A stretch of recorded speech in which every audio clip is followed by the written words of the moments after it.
Welcome back friends. तो आज mock test to लाए हम जनरल अवेयरनेस के ऊपर। आज का मॉक टेस्ट थोड़ा सा मॉडरेट से हार्ड लेवल का रहने वाला है। इसमें कुछ लेवल जो हैं क्वेश्चंस एडवांस लेवल के रहने वाले हैं। तो आइए स्टार्ट करते हैं। सबसे पहले तो आपको थोड़ा सा ये बताया जाएगा किस तरह से क्वेश्चंस को अटेम्प्ट करना चाहिए। एकदम से घबराना नहीं है। क्वेश्चन कोई बड़ा भी हो सकता है या थोड़ा सा डिफ़िकल्ट भी हो सकता है। थोड़ा सा ध्यान से देखो तो उसको आप अटेम्प्ट कर सकते हो। सबसे पहला क्वेश्चन है, ये इजी ही है। विच of the following had drafted the resolution of quit India movement. Quit India movement की रेजोल्यूशन किसने ड्राफ्ट की थी। इसका राइट आंसर क्या रहना चाहिए, जल्दी से आंसर करें। इसका राइट आंसर रहेगा जवाहरलाल नेहरू ने ये क्विट इंडिया रेजोल्यूशन जो है वो ड्राफ्ट की थी 1942 में। क्वेश्चन नंबर 2 की तरफ बढ़ते हैं। विच of the following is not correct. ये चीज़ हमेशा देखना है करेक्ट या नॉट करेक्ट। यहाँ पर नॉट करेक्ट पूछा गया है। कौन सी स्टेटमेंट गलत है ये वो आपने बतानी है। थ्योरी ऑफ एवोल्यूशन बहुत मशहूर है। थ्योरी ऑफ एवोल्यूशन किसने दी थी, चार्ल्स डार्विन ने। ये राइट है, वेरी गुड, आगे बढ़ो। The breaking apart of nucleus of an atom is called fusion. Atom की न्यूक्लियस की ब्रेकिंग डाउन को फ्यूजन कहते हैं। क्या ये सही है कि नहीं, आगे बढ़ते हैं, इसको बताएंगे बाद में।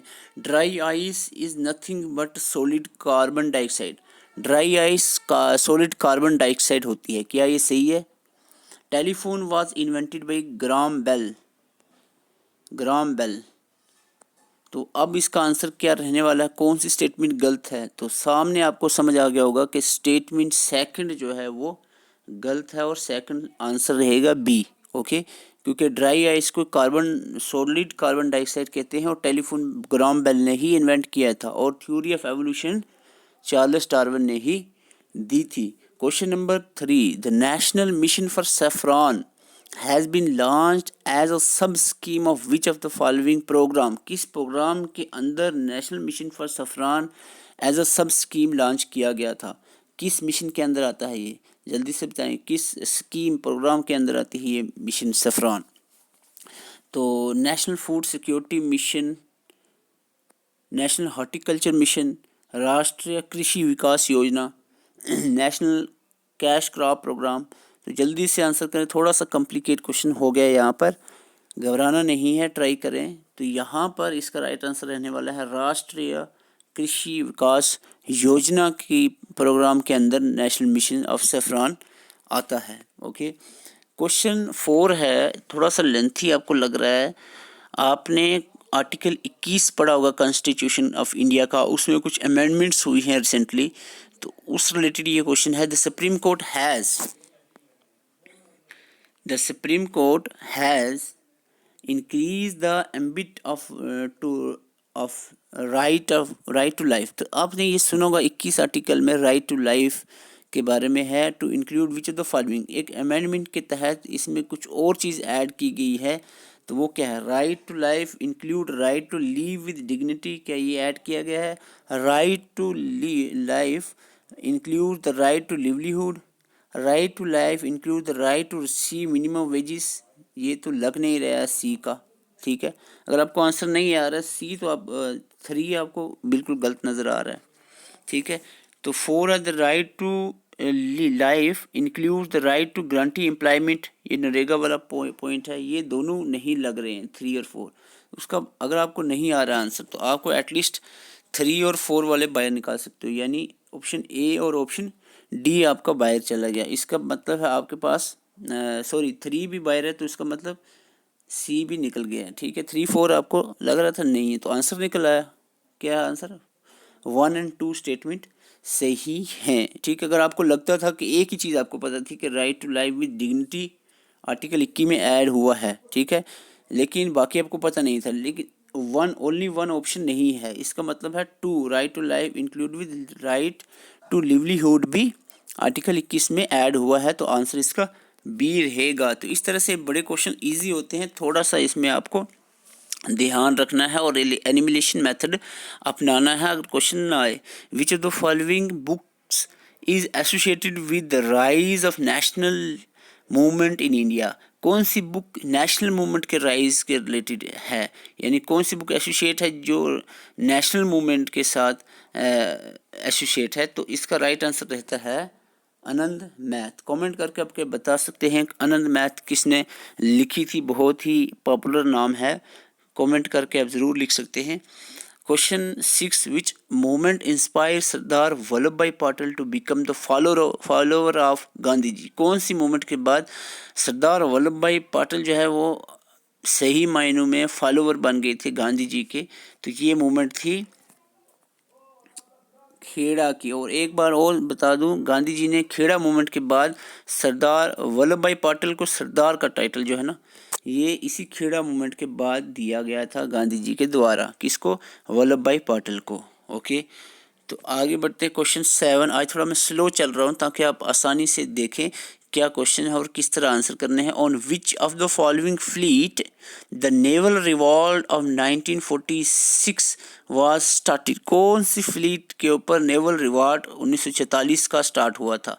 INS Virat, LNS crown, INS तलवार, नन ऑफ दिस। ठीक है, यहाँ पर LNS तो है ही नहीं, ऑप्शन बनता ही नहीं है, तो INS विराट या INS तलवार। तो इसका राइट आंसर आपको दोनों में से कौन सा लग रहा है? ठीक है, अटेम्प्ट करना चाहोगे कि नहीं? आई थिंक आपको करना चाहिए। इसका आंसर है INS तलवार। ठीक है, अगर आपने ट्राई ही मारा है तो होपफुली सही तुक्का लग गया होगा। Okay, which of the following is not correct. इनमें से कौन सा ऑप्शन करेक्ट नहीं है? बांडीपुर नेशनल पार्क कर्नाटका में है कि नहीं, जल्दी बताएं। डचिगाम जम्मू और कश्मीर, ये तो सही है। ठीक है, गाना बर्ड सेंचुरी गुजरात में है या नहीं? पेरियार केरला में, ये दोनों आपको पॉपुलर हैं, ये पता हो गए। ठीक है, पेरियार केरला में, उसका मतलब है A और C से आंसर होना चाहिए। तो बांडीपुर नेशनल पार्क कर्नाटका में है, तो नॉट करेक्ट यहाँ पर है। गाना नेशनल पार्क गुजरात में नहीं है, कहाँ पर है? राजस्थान में है। ठीक है, गाना नेशनल पार्क कहाँ है? राजस्थान में। Okay, question 9, which of the following words were added to Indian constitution by 42nd amendment act. 42 amendment act के तहत, जिसको मिनी कॉन्स्टिट्यूशन भी कहा जाता है 42 अमेंडमेंट को, इसके तहत कौन से 3 वर्ड ऐड हुए थे? चलो मैं आपको एक बता ही देता हूँ। 3 वर्ड, एक ट्रिक मिल गई आपको। 3 वर्ड ऐड हुए थे, कौन से 3 वर्ड यहाँ पर हैं? सोशलिस्ट एक बता देता हूँ मैं, चलो बाकी बताओ जल्दी से। ओके ओके ओके ओके, जल्दी बताएं। ठीक है, 1 आपका होगा, इसका मतलब है आपका C और D निकल गया ऑप्शन में से। ओके, अब रिपब्लिक वर्ड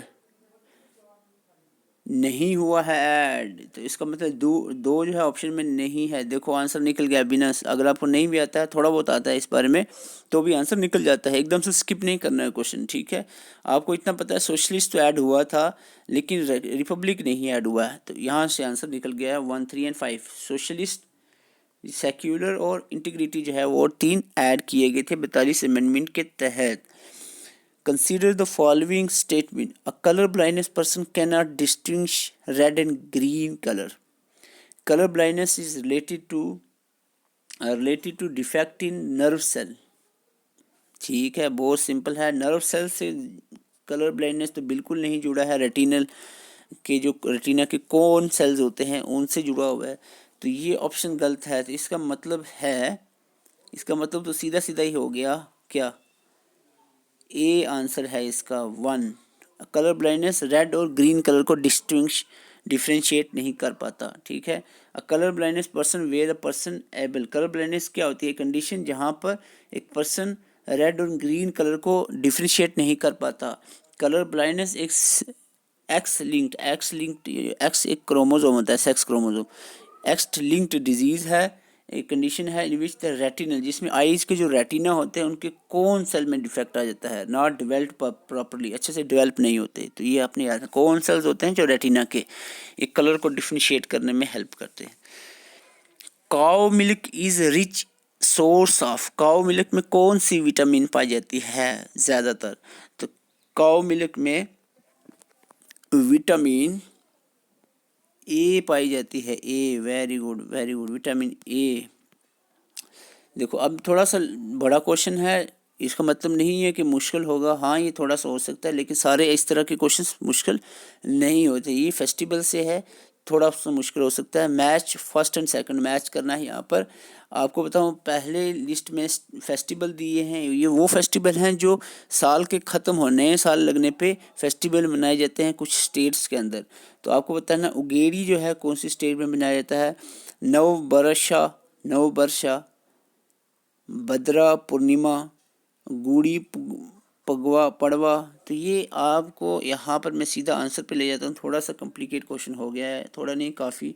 उगेड़ी जो है आंध्र प्रदेश में बनाई जाती है। ये क्या चीज़ें हैं, आपको पहले बताऊँ। This is the time where new year's day is celebrated in the state of Tamil Nadu, Maharashtra, Punjab वगैरह वगैरह। इन स्टेट में नए ईयर्स जब सेलिब्रेट किए जाते हैं ना, तो उनको क्या कहा जाता है, उगेड़ी आंध्र प्रदेश में कहते हैं, नवबर्षा जो है वेस्ट बंगाल में, भद्रा पूर्णिमा गुजरात में, और गुद्दी पड़वा महाराष्ट्र में इन फेस्टिवल को कहा जाता है। कौन से फेस्टिवल, जब नए ईयर पे बनाए जाते हैं, सेलिब्रेट करते हैं, जब new year. What was the element which is, बहुत बहुत अच्छा क्वेश्चन है, ध्यान से पढ़ना है, सिंपल है, बहुत सिंपल।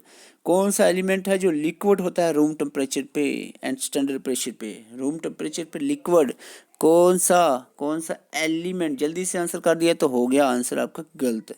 एलिमेंट पूछा है, ठीक है। अगर आपको पूछा होता कौन सा मेटल है, ये कौन सा नॉन मेटल है, तो आपके लिए आंसर इजी हो जाता।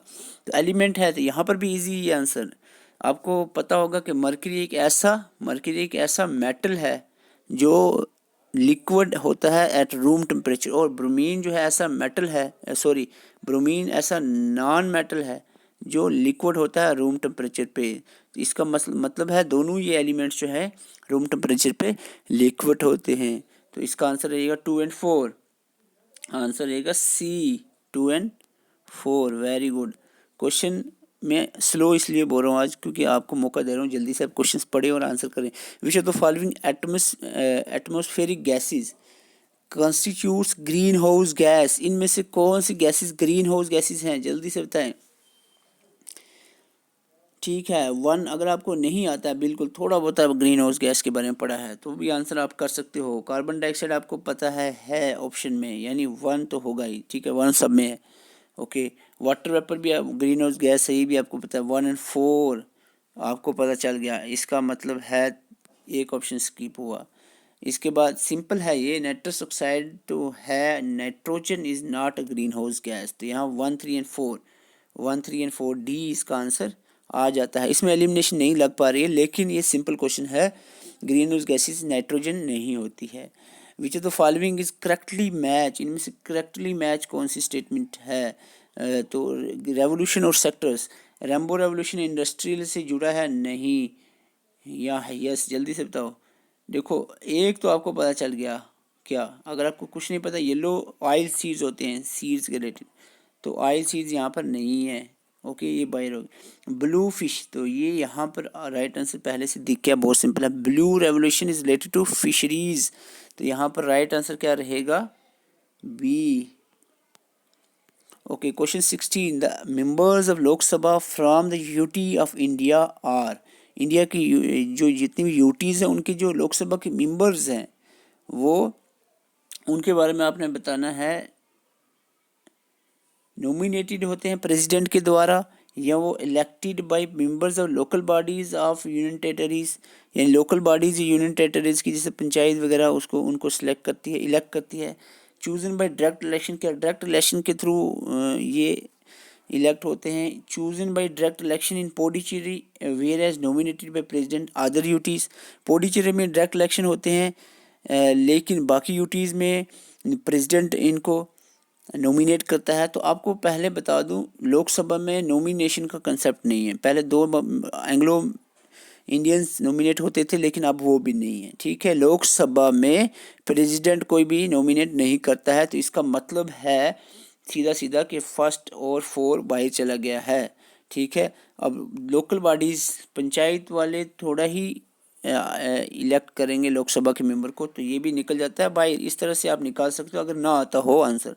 तो चूज बाय डायरेक्ट इलेक्शन, तो ये आंसर रहेगा। ओके, बाकी तीनों ऑप्शंस देखो अच्छी लग नहीं रही है। अगर आपको नहीं आता तो वैसे भी आप थोड़ा सा समझ सकते हो, अगर एक आध चीज़ आपको इस बारे में पता है। पूरा क्वेश्चन का कंसेप्ट होना अगर नहीं है तो उसका मतलब क्वेश्चन छोड़ दो, ये नहीं है, थोड़ी सी ट्राई करें। The term green revolution has been use to indicate higher production through, बहुत सिंपल क्वेश्चन है। ग्रीन रेवोल्यूशन किसके रिलेटेड है? क्रिएशन ऑफ ग्रास लैंड आया था? नहीं। Plantation more trees? No. Creation of gardens in the urban area? No. Answer सीधा सीधा आ गया इसका D, enhancement agriculture productivity per hectare. Agriculture productivity को बढ़ावा देने के लिए ग्रीन रेवोल्यूशन आई थी। आगे बढ़ते हैं क्वेश्चन नंबर 18 पे। एसिड रेन जो है काज ड्यू टू एमिशन, किसकी पोल्यूशन से एसिड रेन बनती है? एसिड रेन एसिडिक कब होती है? कि जब उसमें क्या चीज़ ऐड हो जाए?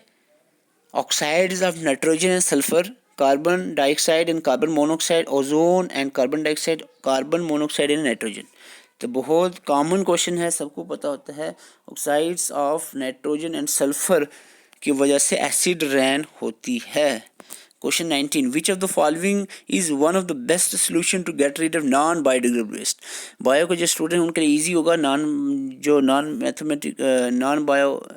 नॉन मेडिकल के स्टूडेंट्स रहे हैं या जिन्होंने मैथमेटिक पढ़ी है, इंजीनियरिंग वगैरह, उनके लिए थोड़ा सा मुश्किल रह सकता है। नॉन बायोडिग्रेडेबल वेस्ट वो होते हैं जो ख़त्म नहीं होते हैं। बायोलॉजिकल एजेंट्स बैक्टीरिया वगैरह उनको ख़त्म नहीं कर सकते, जैसे कि आपके मेटल्स हो गए, पॉलीथीन्स हो गए।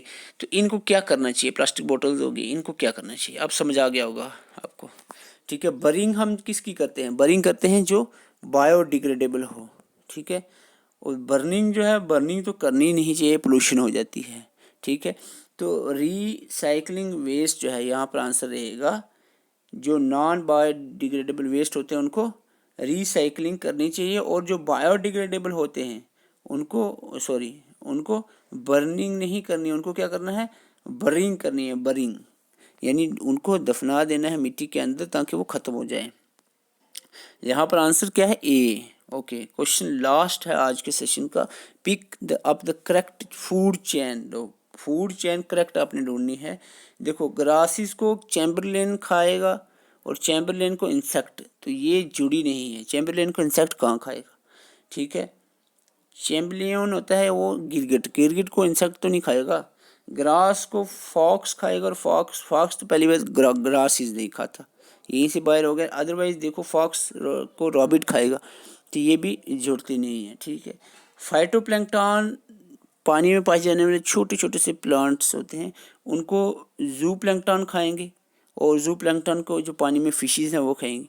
तो यहाँ पर ये सीधा सीधा आंसर सी आता है। ये इक्वेटिक पॉन्ड में food chain in a pond में एक फूड चेन का आपको बताया गया है। आंसर इसका 3 रहेगा। तो दीज आर द 20 क्वेश्चंस आज के। होपफुली आपको अच्छे लगे होंगे। कमेंट करके ज़रूर अपने स्कोर बताएं, चाहे 10 हैं, 9 हैं, 15 हैं, 12 हैं, जितने भी स्कोर आपके आ रहे हैं कमेंट ज़रूर करें। और ये सेशन कैसा लगा है वो भी आप बता सकते हैं।